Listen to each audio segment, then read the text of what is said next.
नमस्कार, स्वागत है आप सभी का डीडी न्यूज के इस खास बुलेटिन एक्सप्रेस 100 में, जहां हम आपके लिए लेकर आते हैं राजनीति, मनोरंजन, देश दुनिया, खेल और व्यापार जगत की सभी बड़ी खबरों को एक्सप्रेस यानी कि फटाफट अंदाज में। आपके साथ मैं हूं संध्या शर्मा। तो देखिए खबरें तेज रफ्तार से। लोकसभा में आज प्रश्नकाल के दौरान विभिन्न मंत्रालयों से कई अहम प्रश्न पूछे गए। सबसे पहले सड़क परिवहन मंत्रालय से E10 और E20 ईंधन मानकों के लिए संगत वाहनों से जुड़ा प्रश्न पूछा गया। प्रश्न का उत्तर सड़क परिवहन और राजमार्ग मंत्री नितिन गडकरी ने दिया। इसके साथ ही इस प्रश्न का उत्तर पेट्रोलियम और प्राकृतिक गैस मंत्री हरदीप सिंह पुरी ने भी दिया। इसके साथ ही जल शक्ति मंत्रालय से विभिन्न मंत्रालयों से अहम प्रश्न पूछे गए। वित्त मंत्री निर्मला सीतारमण इस विधेयक को पारित करने का प्रस्ताव भी करेंगी। सदन में आज नियम 377 के अधीन मामले उठाए जाएंगे। केरल को छोड़कर 11 राज्यों और केंद्र शासित प्रदेशों में वोटर लिस्ट के स्पेशल इंटेंसिव रिवीजन के फॉर्म जमा करने की आज आखिरी तारीख है। चुनाव आयोग के अधिकारी आज फॉर्म डिजिटाइजेशन और जमा करने की प्रोग्रेस का रिव्यू करेंगे। इस बैठक में उत्तर प्रदेश सहित अन्य राज्यों के लिए SIR की डेडलाइन बढ़ाने पर विचार किया जा सकता है। हालांकि आयोग ने केरल के लिए आखिरी तारीख 11 दिसंबर से बढ़ाकर 18 दिसंबर कर दी है। निर्वाचन आयोग ने कहा है कि देश के 12 राज्यों और केंद्र शासित प्रदेश में चल रही SIR प्रक्रिया के तहत राजनीतिक दलों के बूथ लेवल एजेंट्स को ड्राफ्ट वोटर लिस्ट जारी होने से पहले मृत, स्थानांतरित और अनुपस्थित वोटर्स की सूची दी जाएगी।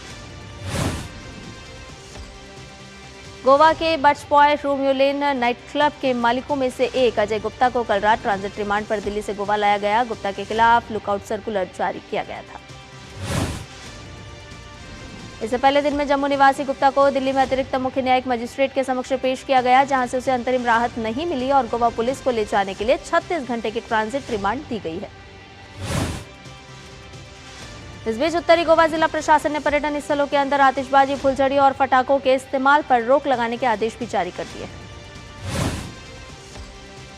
भारतीय नागरिक सुरक्षा संहिता 2023 की धारा 163 के तहत पर्यटन स्थलों पर आतिशबाजी और आग धुआं उत्पन्न करने वाले उपकरणों के इस्तेमाल पर रोक लगाई गई है। सूत्रों के मुताबिक गोवा नाइट क्लब अग्निकांड में थाईलैंड पुलिस ने लुथरा ब्रदर्स को हिरासत में ले लिया है, जिसकी सूचना थाईलैंड स्थित भारतीय दूतावास को दी गई और उन्हें भारत लाने की प्रक्रिया जारी है। इंडिगो के परिचालन संकट से यात्रियों को हुई परेशानी को लेकर DGCA ने 8 सदस्यों वाली एक निगरानी टीम गठित की है। DGCA के अनुसार निगरानी टीम को इंडिगो के गुरुग्राम स्थित कॉर्पोरेट ऑफिस में तैनात किया जाएगा। इनमें से 2 सदस्य रोज इंडिगो के ऑपरेशन पर नजर रखने के लिए तैनात किए जाएंगे। ये टीम कुल फ्लाइट, पायलट की संख्या, क्रू का इस्तेमाल और बिना प्लान की छुट्टियों सहित कई बातों पर नजर रखेगी। वहीं DGCA ने इंडिगो के CEO पीटर एल्बर्स को आज नियामक के सामने पेश होने के निर्देश दिए हैं। इंडिगो के CEO के सभी डेटा सहित एक डिटेल रिपोर्ट भी मांगी गई है। उड्डयन मंत्री राममोहन नायडू ने विमान मंत्रालय के कंट्रोल रूम का कल जायजा लिया और वर्तमान स्थिति की विस्तार से जानकारी भी ली। इंडिगो रेस्पॉन्स टाइम को और बेहतर करने की कोशिश कर रही है। यात्रियों की उड़ान संबंधी दिक्कतों के समाधान के लिए मंत्रालय ने कंट्रोल रूम नंबर 011-2460-4283, 011 के साथ 2463-2987 जारी किया है। यात्री एयर सेवा ऐप और वेब पोर्टल पर भी अपनी शिकायत दर्ज कर सकते हैं। पश्चिम बंगाल में बहुमंजिला इमारतों में बूथों के सर्वेक्षण पर जिला निर्वाचन अधिकारियों के काम पर चुनाव आयोग ने असंतुष्टि जताई है। चुनाव आयोग ने पश्चिम बंगाल के CEO मनोज कुमार अग्रवाल से पूछा कि आगामी विधानसभा चुनाव के लिए बहुमंजिला इमारतों में बूथों से संबंधित एक भी प्रस्ताव क्यों नहीं आया। आयोग ने पत्र में इसके लिए DEO को दोषी ठहराया और कहा कि आयोग ने इस मामले को अच्छे तरीके से हैंडल नहीं किया। वक्फ के मुद्दे पर अब नेता प्रतिपक्ष शुवेंदु अधिकारी ने मुख्यमंत्री ममता बनर्जी को निशाना बनाया है। शुवेंदु अधिकारी का दावा है कि मुख्यमंत्री ममता बनर्जी के कारण ही राज्य की 80,000 वक्फ संपत्तियों में से 54,000 संपत्तियों का पंजीकरण केंद्र के निर्देश अनुसार उम्मीद पोर्टल पर समय पर नहीं हो सका। मुर्शिदाबाद के कुछ मुतवल्लियों यानी कि संपत्ति प्रबंधकों के साथ शुवेंदु अधिकारी ने बताया कि संसद के दोनों सदनों से पास होने के बाद वक्फ संशोधन अधिनियम से संबंधित बिल पर राष्ट्रपति द्रौपदी मुर्मू के हस्ताक्षर के बावजूद राज्य सरकार ने पोर्टल पर संपत्तियों के नाम दर्ज करने में तत्परता नहीं दिखाई। सुवेंदु अधिकारी की प्रेस कॉन्फ्रेंस में मौजूद मुतवल्ली मोहम्मद जलालुद्दीन अफाज ने आरोप लगाया कि जिले में वक्फ संपत्तियों पर तृणमूल के बड़े, मंझले और छोटे नेताओं की नजर है और जानबूझकर ये काम किया गया है।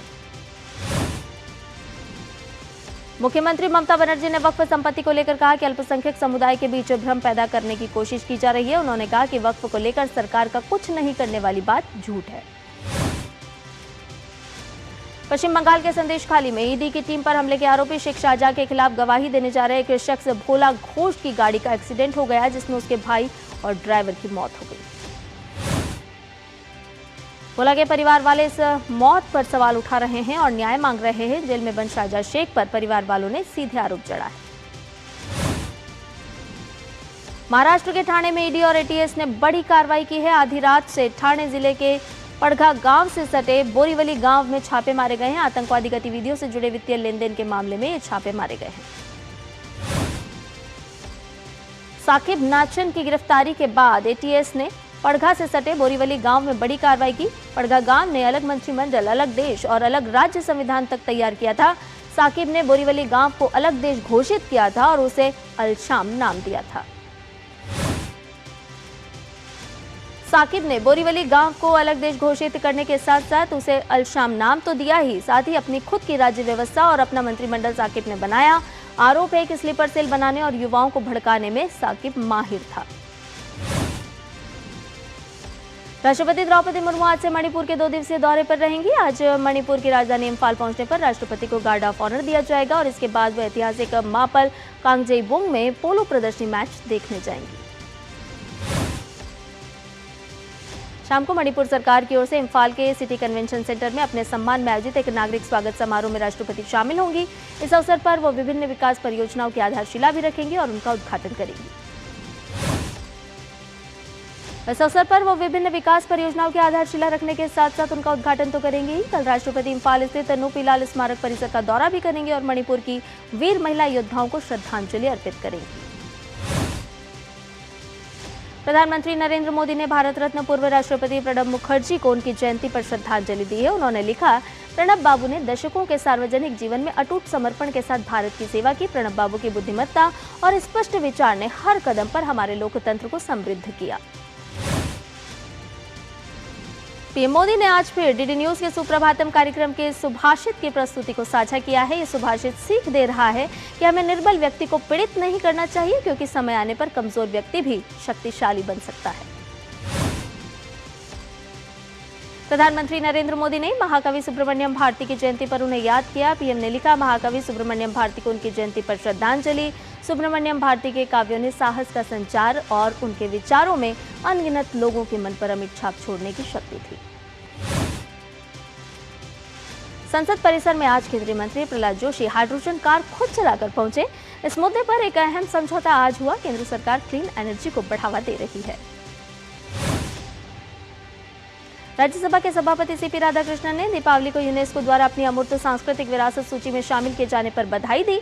उन्होंने आज राज्यसभा की कार्यवाही शुरू होने से पहले कहा कि ये देश विदेश में रहने वाले भारतीय लोगों के लिए गौरव का क्षण है।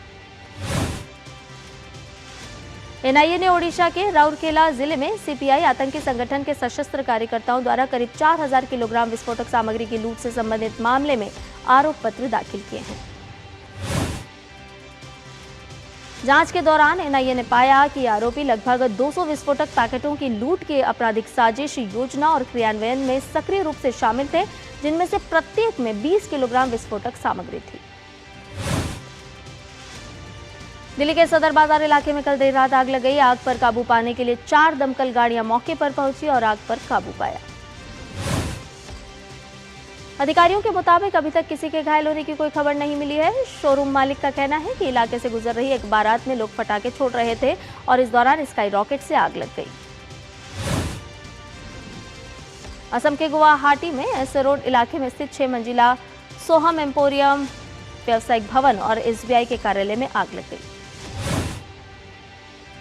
भारत ने संयुक्त राष्ट्र सुरक्षा परिषद में पाकिस्तान द्वारा अफगानिस्तान में किए गए हवाई हमलों और निर्दोष महिलाओं, बच्चों और क्रिकेटरों की हत्या की निंदा की है।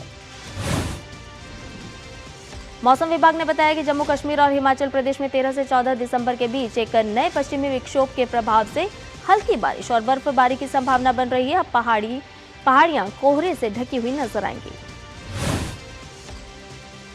आईएमडी ने आज से 13 दिसंबर तक हरियाणा, पंजाब, राजस्थान, दिल्ली, एनसीआर, उत्तर प्रदेश और बिहार समेत अन्य मध्य हिस्सों में शीतलहर की मौजूदगी रहने की संभावना जताई है। सुबह शाम घना कोहरा भी छाया रहेगा।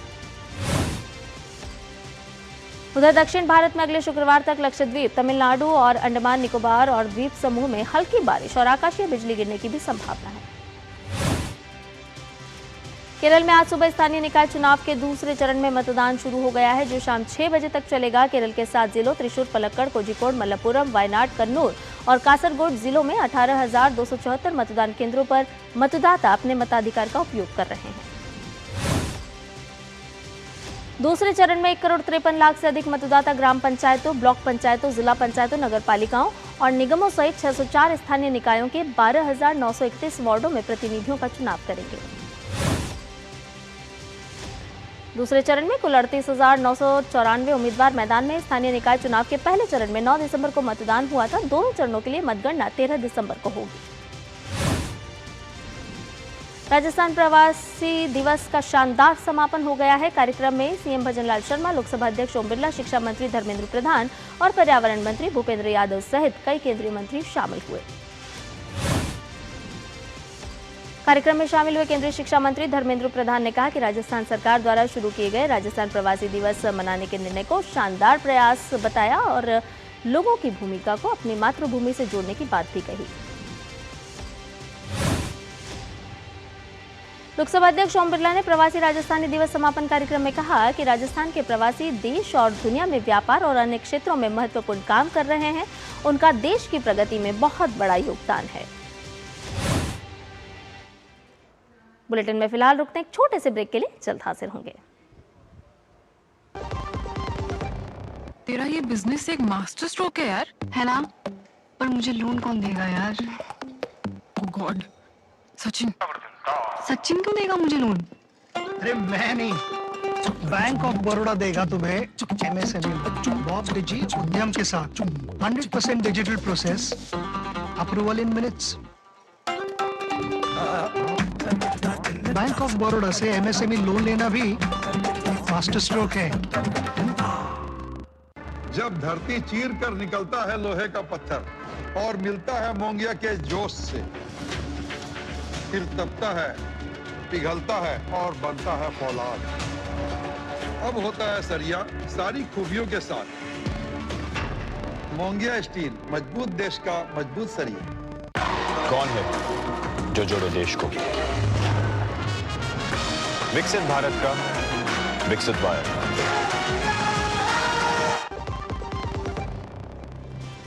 ब्रेक के बाद एक्सप्रेस 100 में आपका एक बार फिर से स्वागत है। आइए बाकी की खबरों को जान लेते हैं फटाफट अंदाज में। शेयर बाजार में आज बढ़त देखने को मिली। सेंसेक्स 100 अंक से ज्यादा की तेजी के साथ 84,500 के स्तर पर खुला।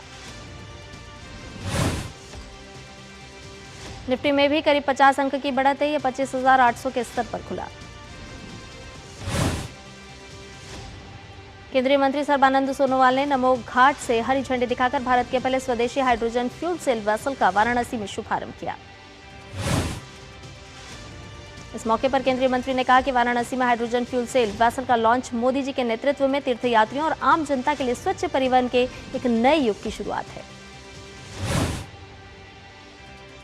इलेक्ट्रॉनिक्स और सूचना प्रौद्योगिकी मंत्रालय के तहत India AI mission, India AI impact summit 2026 से पहले आज चेन्नई में एक प्री समिट इवेंट आयोजित हो रहा है। नाबार्ड सर्वे के अनुसार ग्रामीण मांग में मजबूत और बड़े पैमाने पर सुधार हुआ है। लोगों की इनकम बढ़ रही है और 80% ग्रामीण परिवारों ने पिछले साल की तुलना में लगातार ज्यादा खपत होने की बात कही है। NITI Aayog, kettle innovation mission और हिंदुस्तान यूनिलीवर लिमिटेड ने मिलकर एक देशव्यापी स्टार्टअप एक्सेलरेशन प्रोग्राम शुरू किया है, जिसका मकसद भारत को सर्कुलर इकोनॉमी में बदलने में मदद करना है। केंद्रीय श्रम एवं रोजगार मंत्री डॉक्टर मनसुख मांडविया ने माइक्रोसॉफ्ट के साथ एक समझौता साइन किया, जिससे रोजगार संबंधों को व्यापक बनाने, एआई आधारित कौशल विकास को बढ़ावा मिलेगा।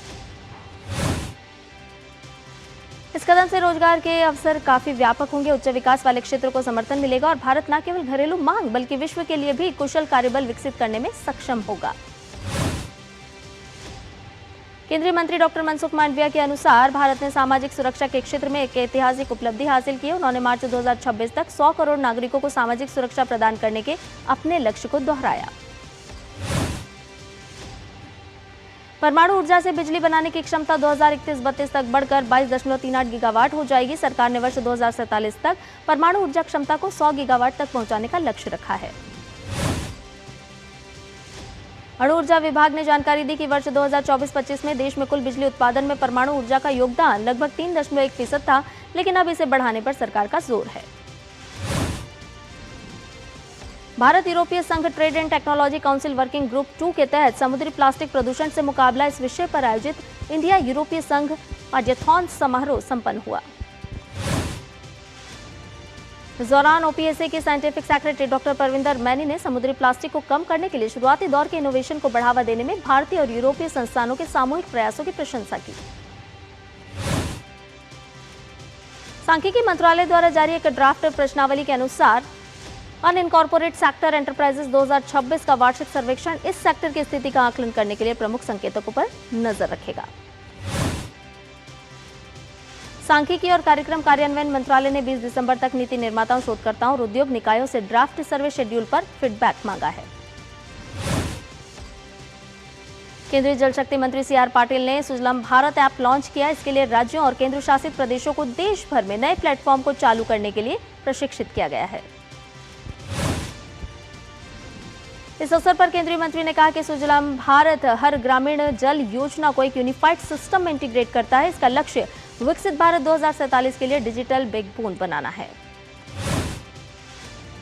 अमृत भारत स्टेशन योजना के अनुसार स्टेशनों के रिडेवलपमेंट का काम किया जा रहा है। इसमें मास्टर प्लान तैयार करना और उन्हें चरणों में लागू करना शामिल है।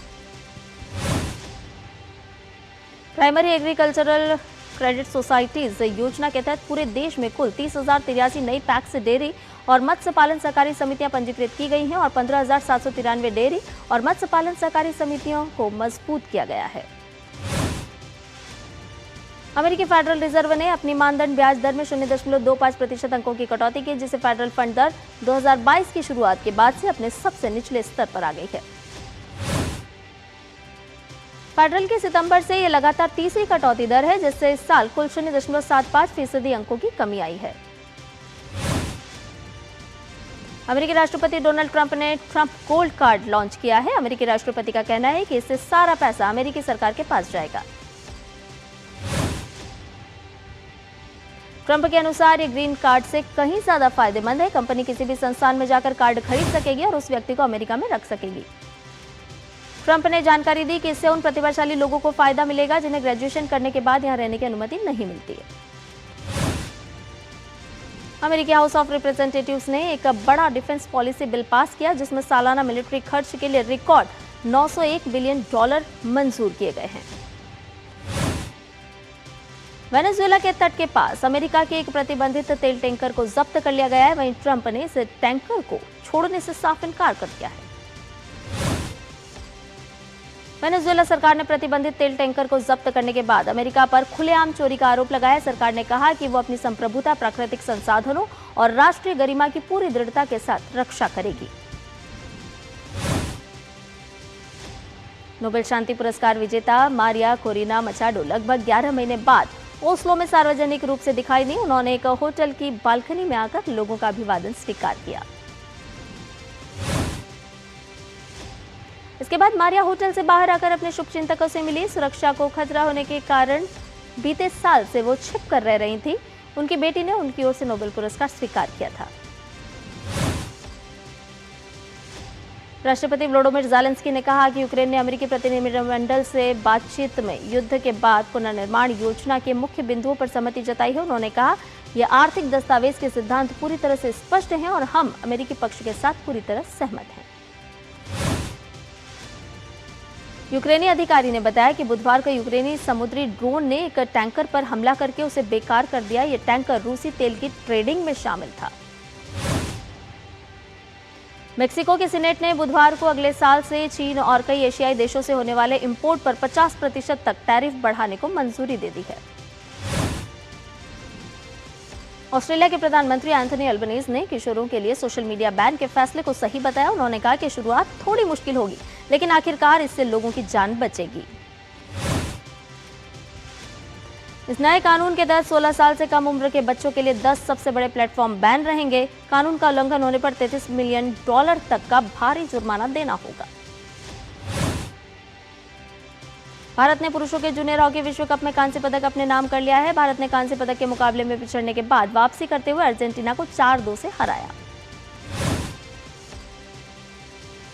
जर्मनी ने स्पेन को 3-2 से हराकर 8वीं बार पुरुष जूनियर हॉकी विश्व कप अपने नाम कर लिया है। फाइनल में जर्मनी ने स्पेन को पेनल्टी शूटआउट में 3-2 से मात दी। भारत और दक्षिण अफ्रीका के बीच खेली जा रही T20 सीरीज का दूसरा मैच आज न्यू चंडीगढ़ में खेला जाएगा। भारत ने पहला मैच 101 रन से जीता था और वो 5 मैच की सीरीज में 1-0 से आगे है। भारत के स्टार बल्लेबाज विराट कोहली आईसीसी की ताजा वनडे रैंकिंग में बल्लेबाजों में दूसरे स्थान पर हैं। वहीं रोहित शर्मा रैंकिंग में शीर्ष पर बरकरार हैं। न्यूजीलैंड और वेस्टइंडीज के बीच वेलिंगटन में सीरीज के दूसरे टेस्ट के दूसरे दिन का खेल जारी है। वेस्टइंडीज की पहली पारी में बनाए गए 205 रन के जवाब में न्यूजीलैंड ने अपनी पहली पारी में 278 रन बनाए। इंडियन ओलंपिक एसोसिएशन और इटालियन नेशनल ओलंपिक कमेटी ने एक ऐतिहासिक समझौता ज्ञापन पर हस्ताक्षर किए। दोनों के बीच द्विपक्षीय खेल सहयोग को मजबूत करने के लिए करार हुआ है। Freestyle chess grand slam final में दुनिया के नंबर 1 शतरंज खिलाड़ी मैग्नस कार्लसन का सामना लेवन आरुनियन से होगा।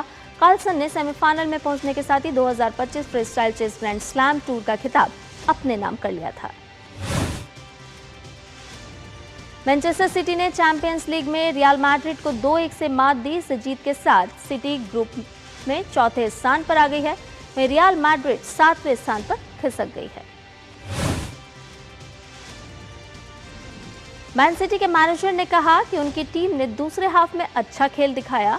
वहीं रियल मैड्रिड के मैनेजर ने माना कि नतीजे उम्मीद के मुताबिक नहीं रहे हैं, लेकिन उन्होंने अपनी टीम पर भरोसा जताया है। चैंपियंस लीग में पेरिस सेंट जर्मेन और एथलेटिक बिलबाओ ने गोल रहित ड्रॉ खेला। इस सीजन में ये पीएसजी का पहला गोल रहित ड्रॉ है। फ्लेमेंगो ने मैक्सिको की टीम क्रूज अजूल को 2-1 से हराकर इंटरकॉन्टिनेंटल कप के सेमीफाइनल में जगह बना ली है। सेमीफाइनल में फ्लेमेंगो का सामना मिस्र की टीम पिरामिड्स से होगा। सऊदी प्रो लीग टीम अल खौलूद के चेयरमैन ने कहा है कि मोहम्मद साला सऊदी प्रो लीग के लिए फिट नहीं है। उन्होंने कहा कि क्लब्स को युवा खिलाड़ियों पर ध्यान देना चाहिए। जर्मनी में 14 क्लब्स ने मिलकर नई महिला बुंदेसलीगा FBL एसोसिएशन बनाई है। इस संघ का मकसद महिला फुटबॉल को नई पहचान और नई दिशा देना है। ला लीगा के अध्यक्ष का कहना है कि ला लीगा के कुछ मैच विदेश में आयोजित करने का प्रयास जारी है। बार्सिलोना और विलारियाल के बीच मायामी में मैच करने की योजना तीखी आलोचना के बाद रद्द हो गई थी। तेल अवीव स्थित बास्केटबॉल टीम मक्काबी तेल अवीव आज यूरोलीग बास्केटबॉल मैच की मेजबानी करेगी। टीम 2 साल बाद अपने घर में कोई मैच खेलने जा रही है। एक्सप्रेस न्यूज में फिलहाल के लिए इतना ही। मुझे दीजिए इजाजत, लेकिन डीडी न्यूज पर खबरों का सफर लगातार जारी रहेगा। नमस्कार।